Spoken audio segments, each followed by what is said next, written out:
Kabata bagyapon anig naw. Mm. Mura jud naa pa ko sa sulod sa mattress naka-standby. Di man siyang excited na matigulang pero unta na apay kunot nga makit-an ba or mag-mature man lang. Lord, butang ikunot bisan gamay.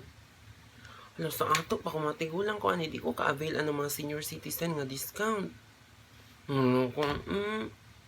Paswerte basta mabana. Bata kay ignaw na, Diyos ko basig maalaan pa kog apo niya. Na, mag-granddaughter abuse jud siya. Parehas ganiya dira sa gawas nag-atang tag jeep. Gitagaan hinon tag karang og kuna. Kaabi nila bata nga di pa ko kabalo mulakaw. Diyos ko. Samot na amo tindahan dira sa gawas. Magpalit kag napkin, diaper hinon ang ihatag. Diyos ko, gisuot na lang pud nako. Akong giihian. Yung igawas, bitaw na siya, nagdadala sa iyang palad, abi na usag paon ko. Gitudluan na po ko, close, open.